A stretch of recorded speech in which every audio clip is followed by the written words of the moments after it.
Good morning, everybody. Welcome back to Frontier Mentality.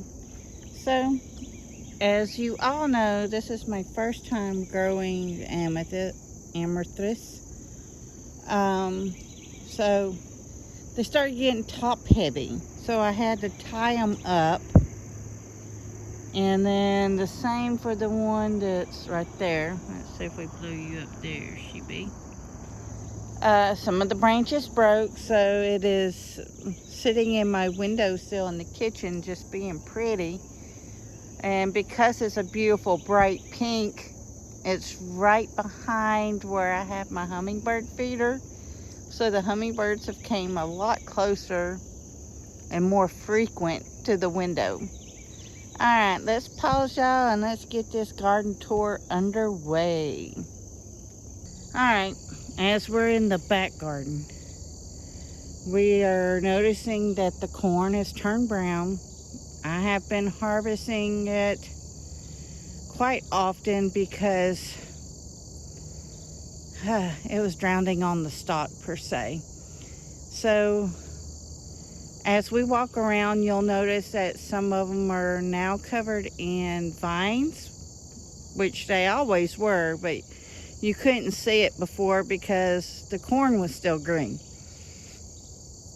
We are now letting all the green beans go to seed, picking a few fresh from here and there, mostly to give to Sadie because she loves green beans. I've got enough canned to last the rest of this year and probably into next year until we can start planting. So it was a blessing. It did well. Okay, the grass is wet, so I'm about to have soggy feet here in a little bit. So as we're walking, I'm going to show you some of the greenery that's growing right here. And I have been showing you that it's the butter beans, and they still have lots of flowers. I am not touching these stalks back here because I learned a powerful lesson in the front yard, which you will see here shortly. And you see these vines here. Let's check within these vines. Now I planted some of these are just straight up. There's some more butter beans up here. Let's see. Yeah, there they are. So I need to go ahead and pop these out. When they get to this stage here, we need to get them down. Wait, come on. Because they will start sprouting in here, and we don't want that. So in the pocket, these will go. And then you can also see the morning glories are taking over, and they always do. And then, let's see if there we go. You see these beans right here? They're purple and white. These are the rattlesnake green beans. And we're also letting mostly the ones on the corn go to seed because that's what they are. Now, let's pan around. And then we get to the okra. Now the okra is chest high back here, and these two here are taller, as well as some of these down here. And we're going to have okra for a while. And then we got the second and third row all hip high. You will notice that the tomatoes in the back as we go around are piddling out. So what I'm going to be doing Friday, which will be tomorrow for everybody, is I'm going to go, hey, where's this morning? I'm coming up and I'm picking all the green tomatoes. I will pick the red too if their red and yellows are in here, because they are.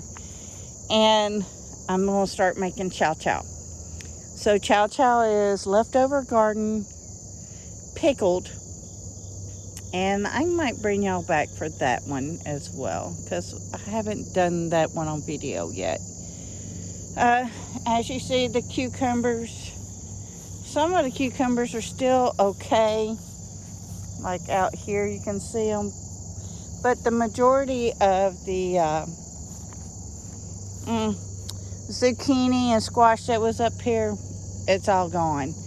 The butternut never did anything. It was just way too wet for it up here this year. So it's all gone.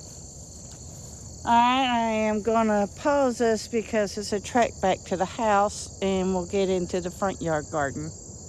Okay, we haven't checked on the lemon trees here in a while, so I thought I would let y'all see how they are progressing. They're looking very healthy. They do live under this tree because the solar flares have been really intense and they're doing good. This is their second year in the pot. So yeah. And the kitties are all about being out and playing. Maynard, which is this big cat here, is on babysitting duty. Patches is somewhere having kittens. And we have 3 little wild kittens. Let's see, the 2 underneath. Right now, because they're so curious, I'm calling them Nancy and Drew. And this little gray one here, I'm calling Twilight because she has a lot of the orange like Maynard and a lot of gray. So it's day and night for her. But there's the little babies. Alright, let's finish this garden tour. I'll be right back, May May. So, what I've been doing of late is these tomatoes here. Let's zoom y'all back out. I'm slicing them in half and I'm dehydrating them. They're very sweet and they taste really amazing. And now we see the pepper patch. It keeps getting bigger and lusher as each time we come. Peppers love heat, so they're really producing. As I've stated before, Bruce did cowboy candy. I think his next step is going to be doing some cowboy jelly or jalapeno jelly of some sort. And Maynard's going to walk with us on the tour. Ain't that right, Maynard? You're going to check everything out? We've had Maynard the longest.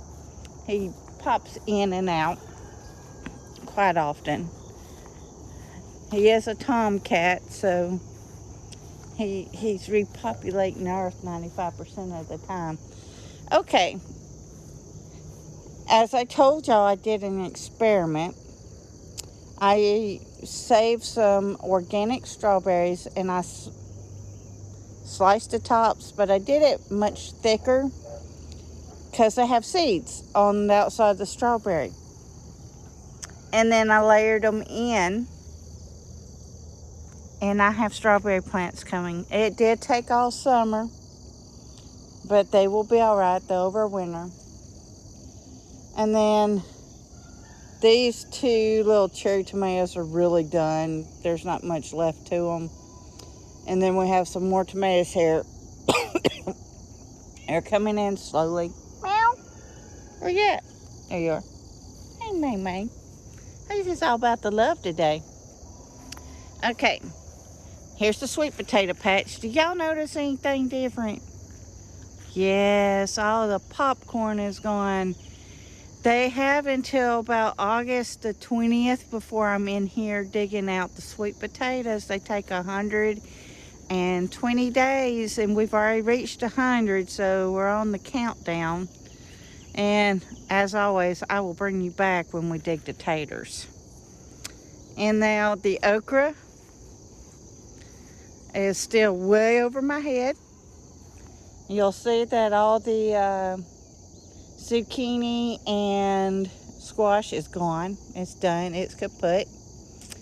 The okra is still putting out beautiful flowers and still putting out the okra. And these tomatoes down here. Oh, let's not forget what the tar happened down here.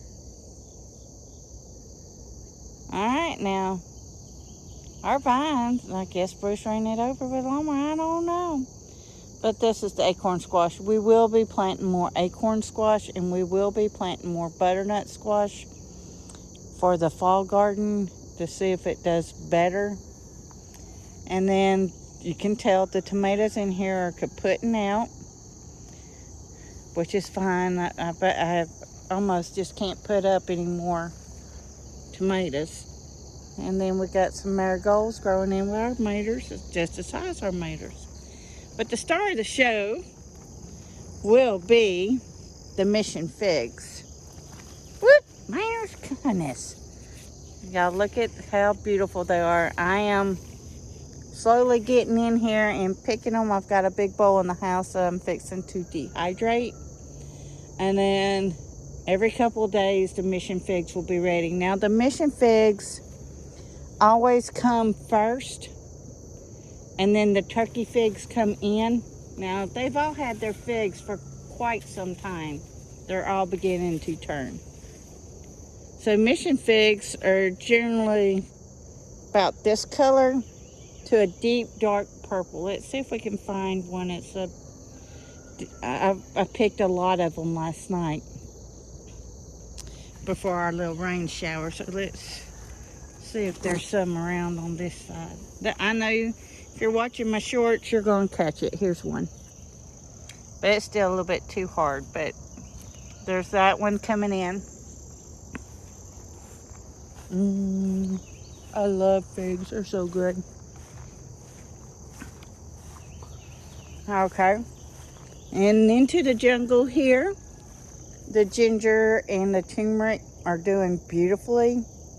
The turmeric I've never grown before, and y'all look how big these leaves are and how tall it's getting.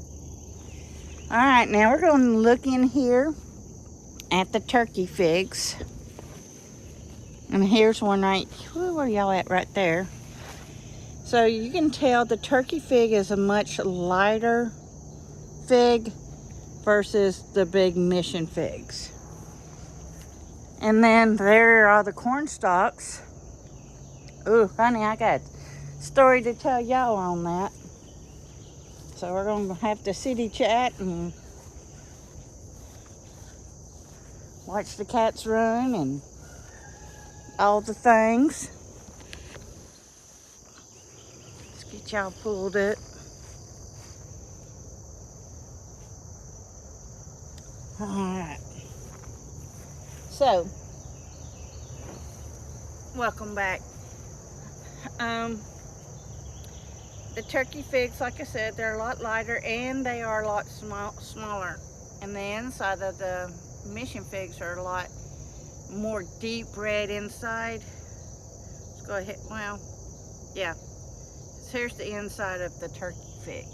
It's a lighter pink, but oh, so sweet and so delicious.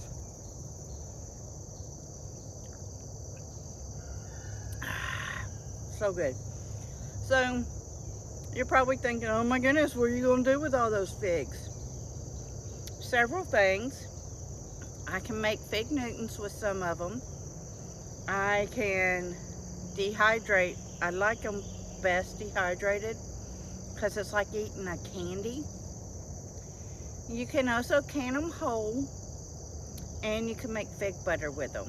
And we do eat a lot of fig butter. It's kind of a consistency of apple butter, but with a fig taste.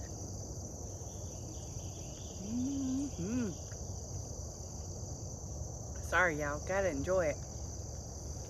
Okay. As we all know, go and check your SDA, the food agriculture reports. They're coming in, and it's not even half. It's well over half of what we used to produce has been cut. almost to the point that I would say is probably a fourth of what we've even grown. So I'm trying to think in measurements that I can relate to. So they're saying what has officially grown in the United States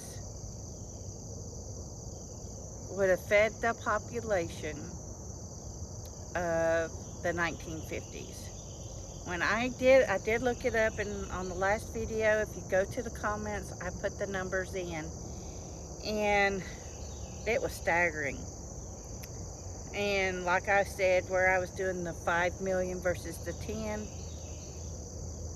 do the 5 million versus 30 million. There's a big gap and not enough food to feed you and me.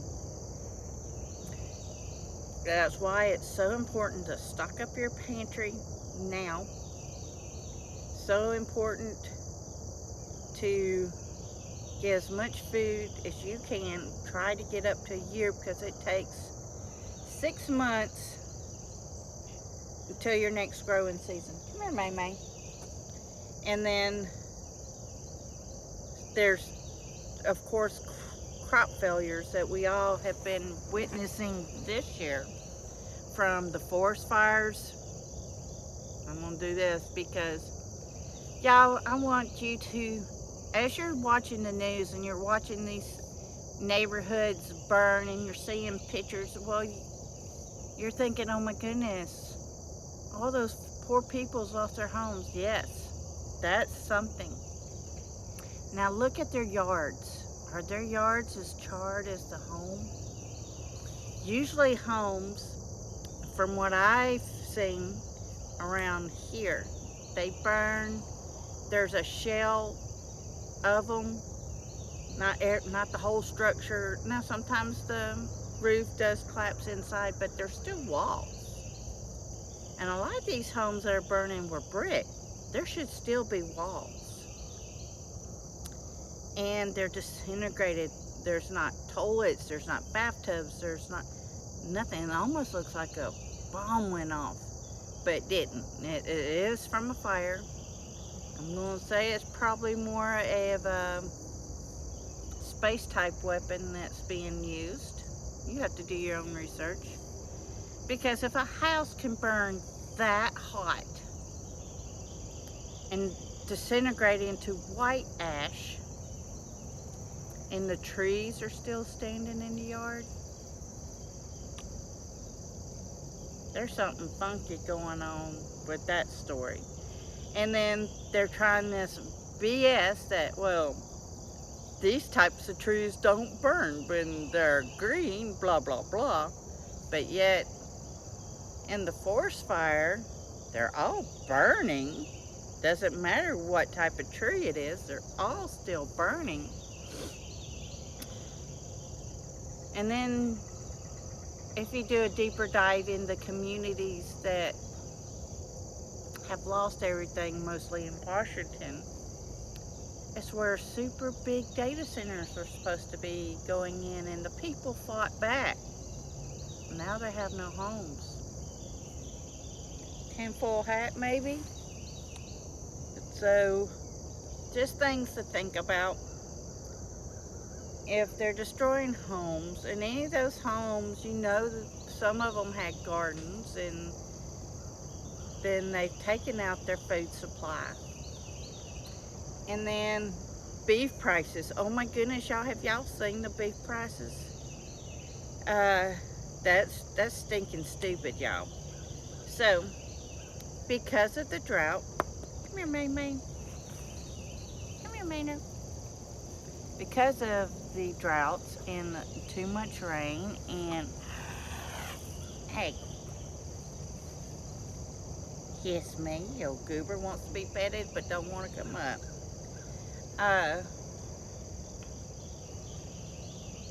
Where was I going? Cattle prices. Okay. Stinking ridiculous. So they're forest fires and too much rain, not enough rain. Most of our cattle production is out west, where the droughts are at. So they're culling the cattle. It's still going to market, but if you kill cows, and these are female cows, it takes at least a year to 2 years to rebuild a cattle population. So you killed the mamas, not all of them, because you still have to repopulate a herd, right? So you kill mama cows, and then there's less cows. And then when babies get pregnant, or mamas get pregnant, they carry the baby cows. I think it's 9 months or little. They don't carry it the same as people, but then it takes that calf a year to 2 years before it's sold to market. So there's that. And then you got the chickens, and they're still reasonably priced, and lamb is still hovering reasonable, but not great. They can eat, you can have 10 sheep to 1 acre, so it's less of a munching crop per se with the cows. And goats and sheep will eat just about anything. So food scarcity is going to be a real thing.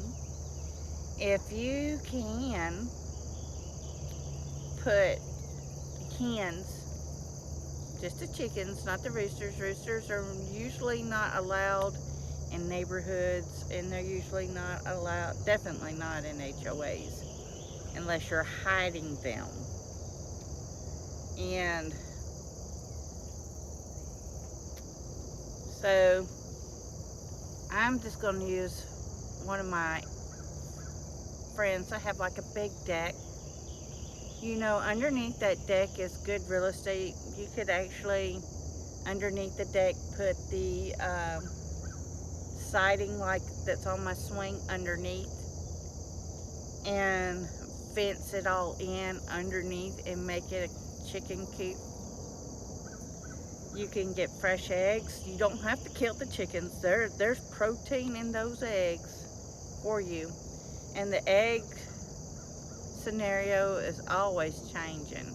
It's good for you, it's bad for you, it's good for you, it's bad for you. It's all about control, y'all. Y'all just gotta figure out if you can have a dozen eggs or not. So if you want a dozen eggs, you need 12 chickens. Or you can have 4 chickens and get a dozen eggs by the end of the week. Now you gotta remember, during winter time, unless you're putting a light on them, they don't lay eggs in the winter. And God made them that way because, y'all, everybody needs a break from having that going on. Okay, so basically, grow your food. And you're saying, well, Michelle, we're getting into fall. Hey, fall's a great growing season. You got your kales, you got your beets, you got your mustard greens, you got your garlic, you got your carrots, got your salads, your cabbages, your acorn squash, your butternut squash, and different salad varieties.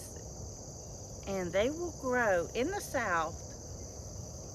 Mason-Dixon line will grow even when it gets real cold. Y'all have walked with me since last year. When it gets real cold, instead of me covering up them, we usually just cut them way back and they regrow. And you also have your cauliflower and your broccoli that you can be starting. So that's what's fixing to happen when we start taking tomatoes and digging sweet potatoes. All the other vegetables are fixing to go in the ground. Now up north, you know, you can do it in greenhouses. You can actually have like sunrooms on the back of your porch. I know a lot do. So there's that option to grow indoors. It can be done. It can be done on patios and back porches. A lot of people think that it can't, but it can. It's just, are you willing to take the time? If you're retired, you can actually grow a lot with little to no effort. If you're doing them in these raised beds, weeding is not hard because you're not having to bend over. It's all right there. And then let me show you this last bed real quick. Now if you're retired, oh, we have gone way, way long. This bed here is hip high. That's probably one of the best investments for retired people. All right, everybody. Please stay safe. Please get ready and please get prepared. Frontier Mentality signing out.